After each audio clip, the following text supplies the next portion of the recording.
ये प्रतिमाएं हैं जो हमारे भीतर की कर दे।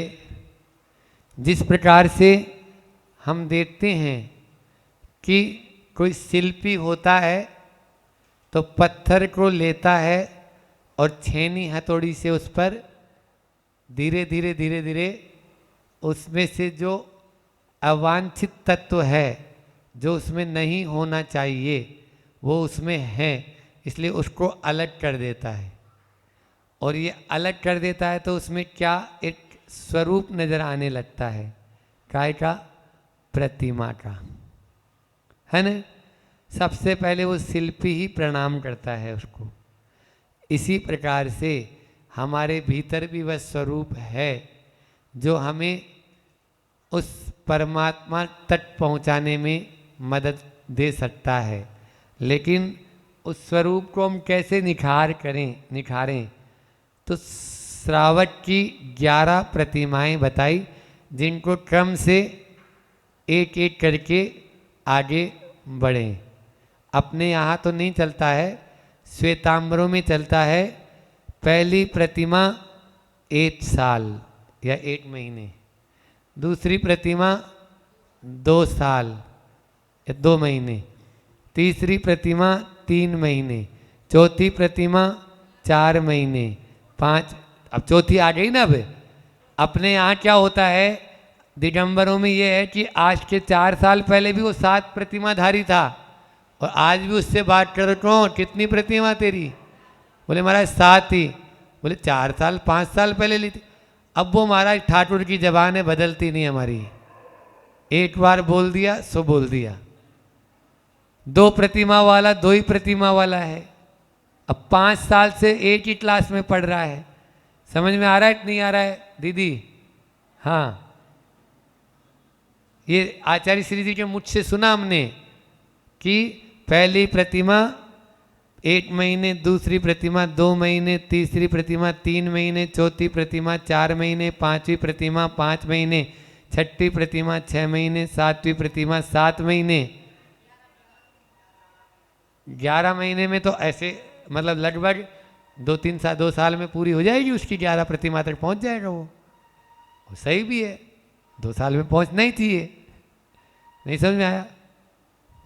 11 दूना 22 मान लो, 11 इधर, 11 प्रतिमा 11 महीने, तो उधर 22 ज़्यादा ही होंगे, क्योंकि 9वीं प्रतिमा 9 महीने, 10वीं प्रतिमा 10 महीने, ऐसे पालन करेगा ना वो, तो 3-4 साल लग जाएंगे। तो इनको अपन को इस प्रकार से, मतलब कुल मिला के बात ये है कि एक ही क्लास में दोबारा पढ़ते रहें तो वो अच्छा नहीं लगता है। प्रतिभा स्थली की दीदियाँ ही बोलती है, मजबूरी रहे तो हाँ एक कदम आके कुछ पढ़ के सो, कुछ लिख के सो। जिस जगह जागा सवेरा, एक कदम आगे बढ़ के सो, कुछ पढ़ के सो, कुछ लिख के सो। हरिवंश राय बच्चन की ये पंक्तियाँ अमिताभ बच्चन के पिताजी थे, उनकी ये पंक्तियाँ अपन को ये प्रेरित कर रही है। एक मुनि महाराज जी के लिए भी बोल रही है, चाहे भले ही वो ग्रस्त में थे, लेकिन उन मुनि महाराज जी से भी कह रहे हैं कि तुम जहाँ पहले था उससे वर्धमान का शिष्य है, वर्धमान चारित्री हो, इसलिए पीछे मत लौट, एक कदम आगे बढ़ के सो। एक एक कदम चल, तुम ज़्यादा मत कर, लेकिन एक एक कदम करेगा तो भी बहुत आगे पहुंच जाएंगे, है ना। इस तरह से कर सकते हैं, जरूरी नहीं कि अपन यानी पूरा एक साथ ही यानी करें, तो ये होता है। अब अपन कहाँ तक आ गए थे? कल अपन ने कौन सी प्रतिमा ली थी दीदी? 5वीं प्रतिमा ले ली थी, सचित्त त्याग प्रतिमा। आज 6ठी प्रतिमा लेते हैं। 6ठी प्रतिमा कौन सी है? हाँ, अन्नम पानम खाद्यम लेयम नास्नातियो विभावर्याम सचरात्रि बुद्धि विरति सत्वेस्वन अनुकंप मान मना। बहुत अच्छी। सत्वेस्व अनुकंप मान मना, जीवों पर, वहाँ पर सचित्त दया मूर्ति दिया था, यहाँ से सत्वेषु अनुकंपा, अनुकंप मान मना, अनुकंपा जिसके दिल में रहेगी, चित्त में रहेगी, ऐसा वह है जीवों पर। सत्वेषु का मतलब जीवों पर, है ना। हाँ, जीव होता है सत्व का मतलब भी। तो जीवों पर वही जो है क्या करेगा, रात्रि में रात्रि भुट्टी वृत्ति, अन्नम पानम खाद्यम लेहम, अन्न कल बताया था मैंने, अन्न पान खाद्य और लेह। कल हमने दूसरे तरीके से बताया था, कल दूसरे तरीके क्या बताया था, खाद्य स्वाद्य, स्वाद्य खाद्य लेह और पेय। यहाँ पर क्या क्या रह गया बताओ, हाँ अन्नम। तो वहाँ पर स्वाद्य और खाद्य है ना, तो यहाँ पर खाद्य का मतलब अब अपन मिष्टान लेंगे, और अन्नम का मतलब अन्न लेंगे, अन्न की जो चीज़ें बनी रहती है वो लेंगे। पान्नम और ले हम तो वही है, पे और ले।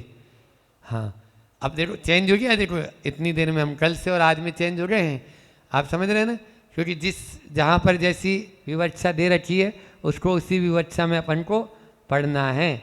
वहाँ पर स्वाद्यम है, इसलिए वहाँ पर जो यहाँ खाद्य का अर्थ है वो वहाँ स्वाद्य का अर्थ है, लड्डू पेड़ा बर्फी कलाकंद आदि, है ना, मिठाइयाँ जो होती। और यहाँ पर वहाँ पर खाद्य का अर्थ अन्न है, और यहाँ पर अन्न अलग से दिया है खिचड़ी चावल वगैरह जो थे, रोटी वगैरह। तो इन चारों प्रकार के रात्रि ना, वो चारों प्रकार के आहार का त्याग कर देता है, नहीं खाता है, वह रात्रि बुट्टी त्याग प्रतिमाधारी श्रावक कहलाता है। ठीक है ना। इसलिए बहुत अच्छा।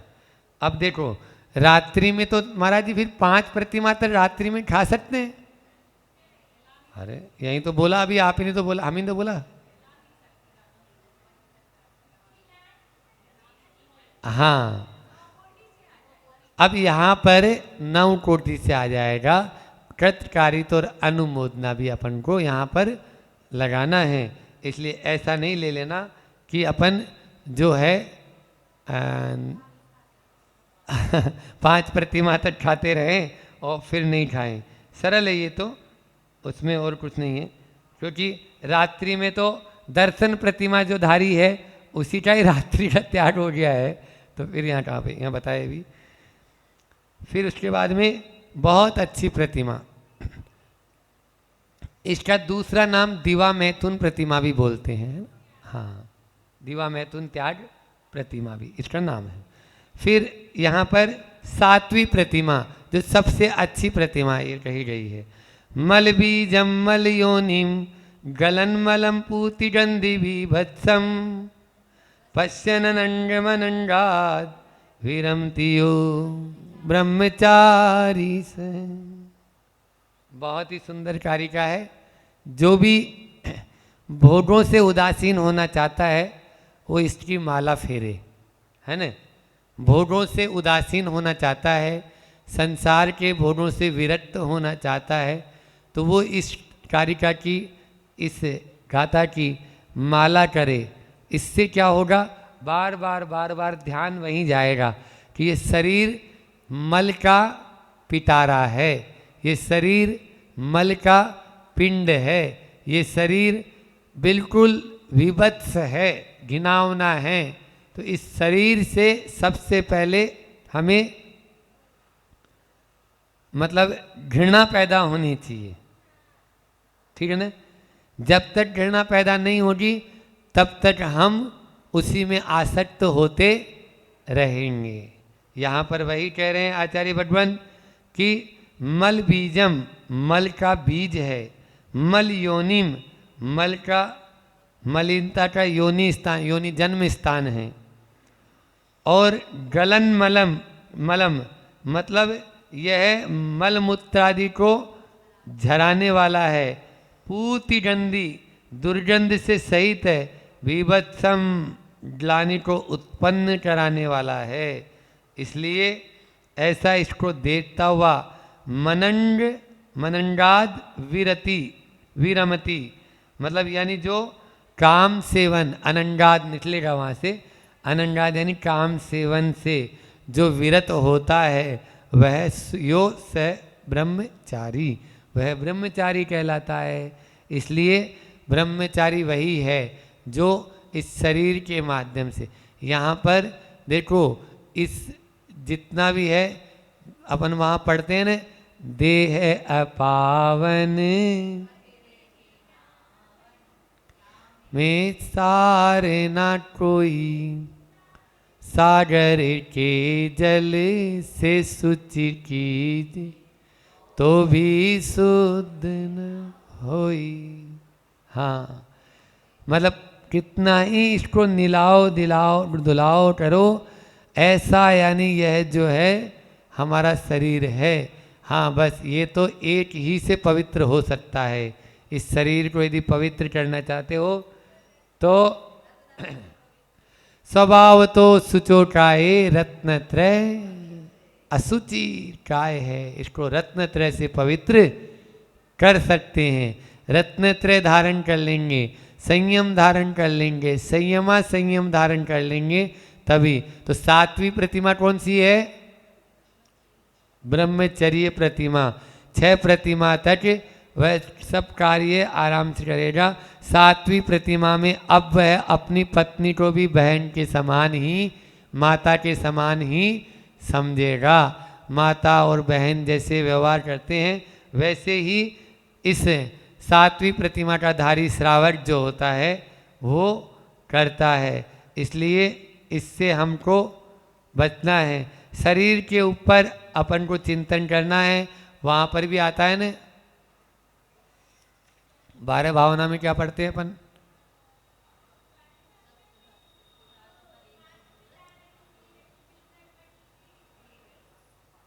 नहीं, इसमें राजा राणा वाले में अरे बहुत अच्छी लाइन है। दीपे चाम चादर मणि, हाड़ पिंजरा दे, भीतर या सम जगत में और नहीं गिनगे। देखो, हाँ, मतलब ये केवल मात्र ये एक यानी जो है ना, मक्खी से भी पतली, मक्खी के पंख से भी पतली परत यदि ये इस यहाँ से हटा दी जाए तो कोई देखना तक पसंद नहीं करेगा। इस शरीर को छूना तो बहुत दूर की बात है, देखना भी पसंद नहीं करेगा। इसलिए हमें बार बार अपने व्रतों को दृढ़ रखना है। तो इसी भावना को ही हमें यानी जो है चिंतन में लाना होगा, तभी हम आज इस चितनाहट या जिसको कहेंगे कि काई लगे हुए संसार में भी अच्छे से मार्ग को देखते हुए चल पाएंगे। नहीं तो यहाँ तो हर जगह फिसलन ही फिसलन है। थोड़ा सा भी यदि अनबैलेंस हुए तो गए काम से। हाँ, आचार्य भगवान कहते हैं, देखो आचार्य भगवान एक बहुत अच्छी बात ये भी कहते हैं कि असंयम से तो बचते ही हो, असंयमी से भी बचो। क्या बोला? असंयम से तो बचते ही हो, असंयमी से भी बचो। क्यों? वो न जाने किस समय कौन सी कसाय आपके उदय में ले आएगा और आप उसकी चपेटे में आ जाएंगे। इसलिए देखते भी हैं अपन। तो ये असंयम से बचना जितना हम समझते हैं उतना असंयमी से बचना भी हमें जरूरी होगा, तभी हम अपने आप को सुरक्षित भी रख पाएंगे। अब यहाँ पर आगे ये 8वीं 9वीं और 10वीं प्रतिमा, इन प्रतिमाओं का स्वरूप अपन पढ़ें उससे पहले जो गुरुजी ने जो कहा है उसके बारे में आप लोगों को हम बताते हैं। देखो कई बार ऐसा होता है, कुछ लोग कहते हैं कि 7वीं प्रतिमा से ऊपर के लोग आहार नहीं दे सकते मुनि महाराज जी को, जबकि ऐसा नहीं है। बल्कि 11 प्रतिमा वाला भी दे सकता है।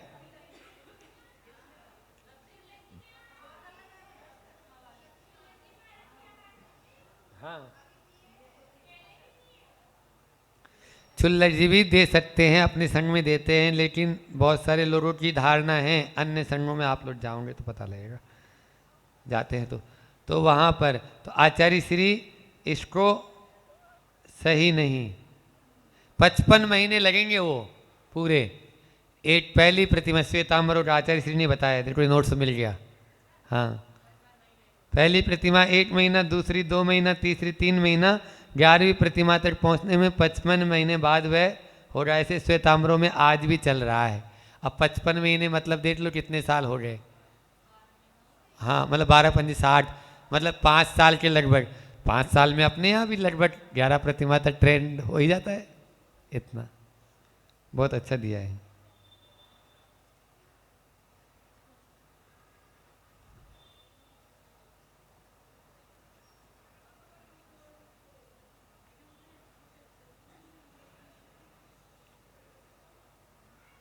ये जो 8वीं 9वीं 10वीं प्रतिमा है ना, इनको आचार्य श्री जी संयुक्त बोलते हैं, मतलब जुड़ी हुई है, कनेक्टेड है। कृत, कारित और अनुमोदना भी ले सकते हैं। एक में कृत से त्याग है, एक में कारित से त्याग है, और एक में अनुमोदना से त्याग है।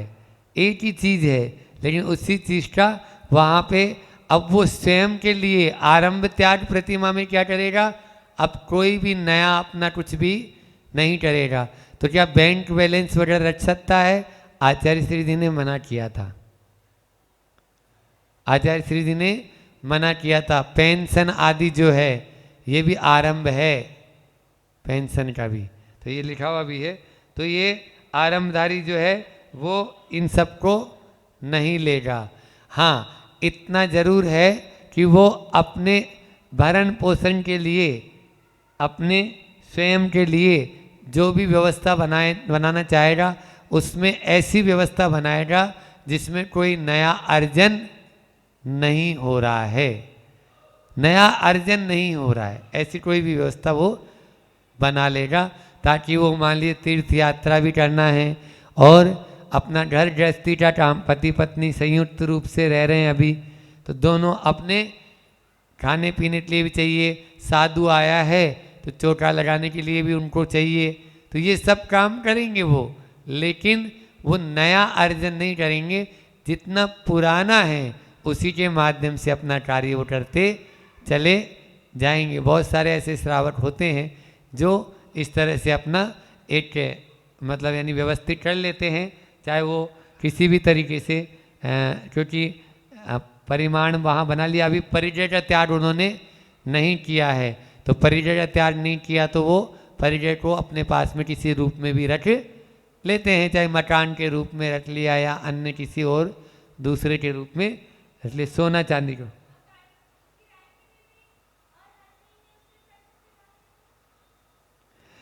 मकान जो किराए दे देंगे तो वो भी फिर वापस से,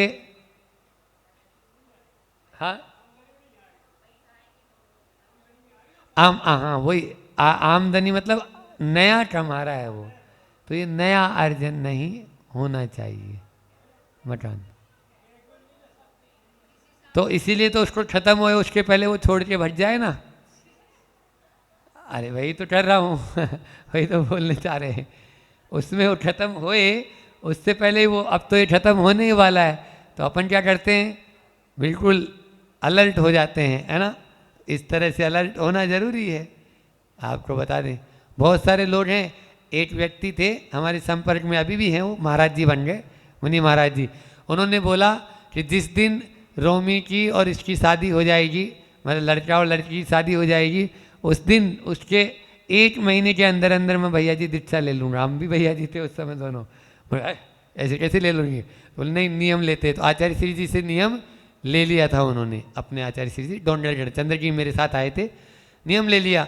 अब बस इधर शादी हुई और इधर उल्टा मीटर चालू। अभी तो यानी मेहंदी भी लगी हुई है, और दोनों की शादी एक साथ की उन्होंने, बेटा और बेटी की, ऐसा भी नहीं, दोनों की एक साथ हुई थी, एक साथ की। और तुरंत 1 महीने के अंदर अंदर हमारे पास आए, बोले अब क्या करना है? मुझे कुछ नहीं करना है, मुनि बनो, आराम से रहो, हो गया काम अपना। तो इस तरह से, हाँ मुनि महाराज जी है ना अभी भी, दूसरे संघ में शादीशुदा। माता पिता बनाया था रांची में उनको, बहुत अच्छे, अनिल नाम थे। तो ये है। अब उसके बाद में ये प्रोसदोपवास का तो बता ही दिया है कि 50 दिन में 1 वर्ष, मतलब यानी आपको कितने सप्ताह होते हैं एक साल में? 1 साल में कितने सप्ताह होते हैं? 72, 52 सप्ताह होते हैं, 72 नहीं 52 है ना, 52 होते हैं ना। तो 52 सप्ताह होते हैं। तो 52 मतलब आपके समझ लीजिए, मतलब अष्टमी चतुर्दशी जो है तो वो आपके लगभग 2 महीने, अगर आप प्रोसदो उपवास करते हैं, यहाँ पे आचार्य श्री ने बोला कि यदि श्रावक अष्टमी चतुर्दशी का प्रोसदो उपवास करेगा तो उसको 2 महीने, मतलब प्रोसदो उपवास का मतलब यहाँ पर आगे पीछे वाले 2 हो जाएंगे, है ना। तो वो 4 हो जाएंगे, तो मतलब कुल मिला के 2 माह के लगभग हो रहा है।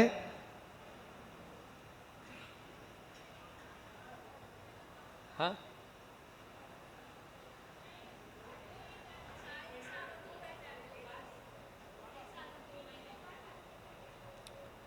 नहीं नहीं, यहाँ पर दूसरी बात है कि अष्टमी और चतुर्दशी को एकासन करे, अष्टमी चतुर्दशी को उपवास करे, और बाकी शेष 4 दिन वह एकासन करे। तो इतने दिन के लिए वह मुनिवत हो जाएगा। आप तो समझो, इतने दिन के लिए वो क्या हो जाएगा? जैसे मुनि महाराज जी की चर्या होती है ना, तो वैसे वो 3 दिन लगातार हो गया ना, एकासन किया, फिर उपवास किया, फिर एकासन किया। तो जैसे मुनि महाराज, जैसे वहाँ पर सामायिक के लिए बोला आचार्य श्री, इससे भी जोड़े थे, चेलोपश्रेष्ठ मुनि उधर जोड़ा ना, वहाँ पर सामायिक के लिए जोड़ा है। तो प्रोसदो उपवास में भी वो मुनि महाराज की तरह हो जाएगा। अब याद आ गया कि वो मुनि महाराज जी की तरह प्रोसदो उपवास करेगा यदि, तो उसमें भी इसको जोड़ सकते हैं। और जोड़ है ही वो, यदि एक आसन करके करता है तो। हाँ, बिना नहाएगा नहीं तब भी। अब वो तो नहाते तो है ही नहीं।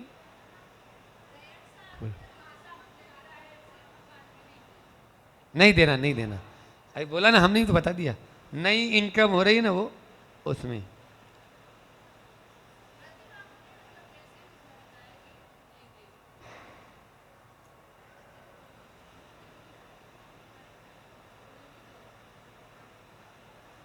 सात प्रतिमाधारी वाले पिच्छी रखते हैं। देखो अगला, 7 प्रतिमाधारी होते हैं और वो अपने आप को पिच्छी रखते हैं। बोले आरंभ परिचय त्याग किया नहीं है।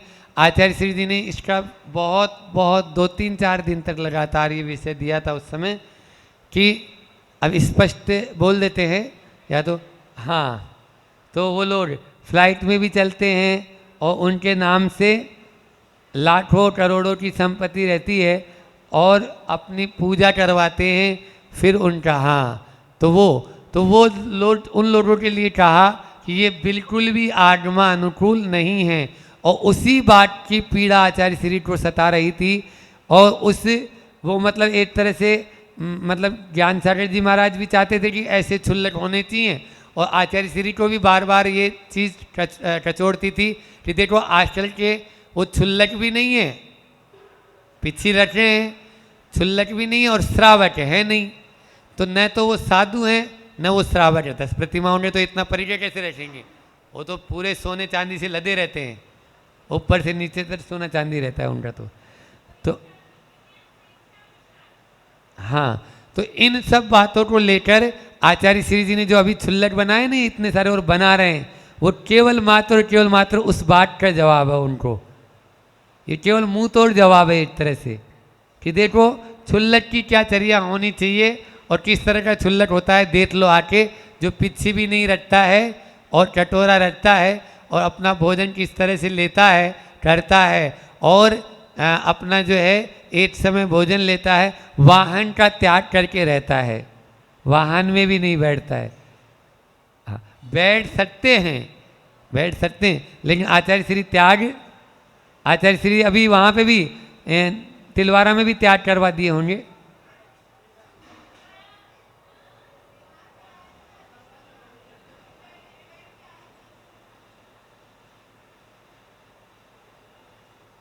अच्छा, तो वैसे आचार्य श्री जी ने यहाँ पर तो बोला था कि अब वाहन में नहीं बैठना, हमारे सामने बोला, हमें तो याद है नेमावर में।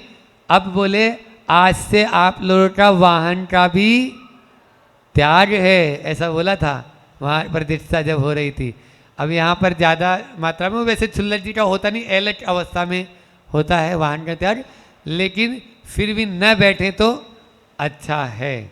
आचार्य श्री जी का तो यही भाव रहता है। उनका तो यहाँ तक कहना था, जब हम भी बैठते थे या उस समय जब हमें विकल्प होता था बहुत ज़्यादा, तो आचार्य श्री जी खुद कहते थे, देखो अपन वाहन में चला के बैठे या किसी ने बैठाया, बोलो।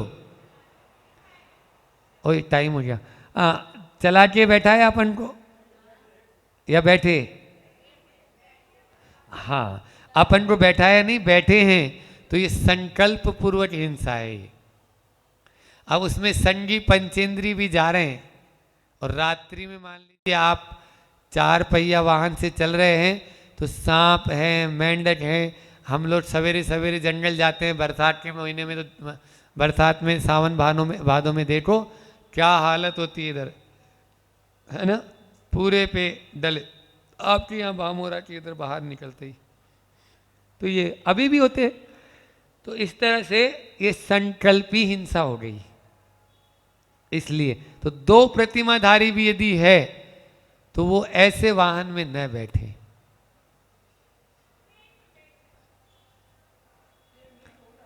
अब उसमें भी रहता है, लेकिन फिर भी हम जितना बच सकें वाहन से उतना तो अपन को बचना ही चाहिए। हम अपने जीवन काल में केवल मात्र उसी में बैठते थे पत्र लाते समय, और उसका भी फिर प्रायश्चित लेते थे। तो प्रायश्चित में क्या लेते थे?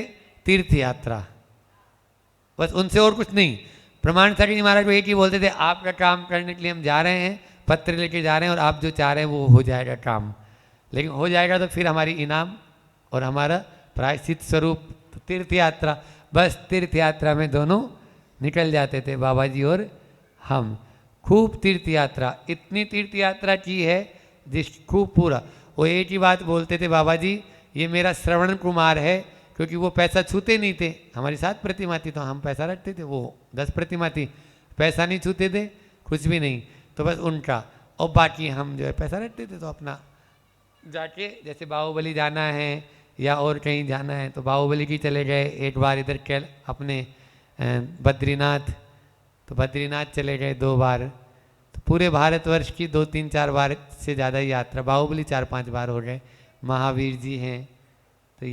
तो ये 700 पुण्यों यदि कमाना है किसी को, कोई भी प्रतिमाधारी बन रहा है या नहीं भी बने तो भी, तो 2 बातें लिख लो। 700 मतलब होता है जिस खाटी पुण्य जो हमारे जीवन का अनुभव है, वो है तीर्थ यात्रा और गुरु सानिध्य।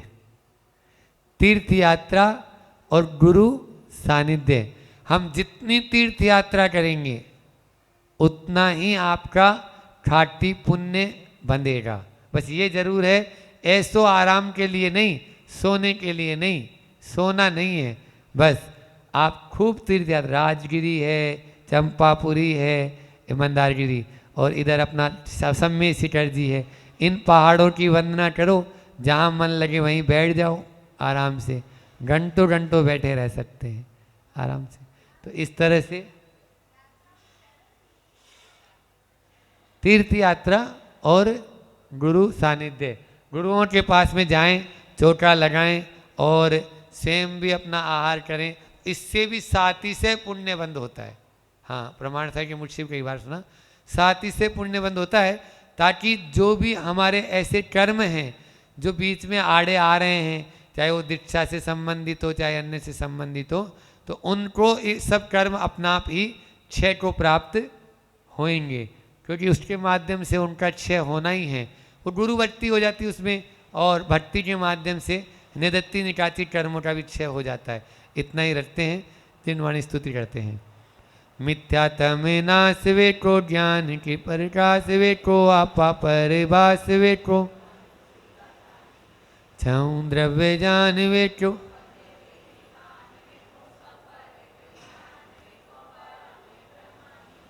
अनुभव बताए वेठो, जीऊं के जताए वेठो।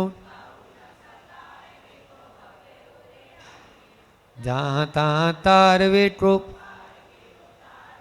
सुठ विस्तार वेठो। जावाणी के ज्ञानती सूजे लोटा लोट, सोवाणी मस्तक नमु सदा देत हूँ डोट। हे जिनवाणी भारती तो ही जपूं दिन रैन, जो तेरा शरणा रहे सो पावे सुख चैन। देव बजूं अरिहंत को गुरु सेवा निर्घन, दया धर्म पालो सदा यही मोक्ष का पंथ।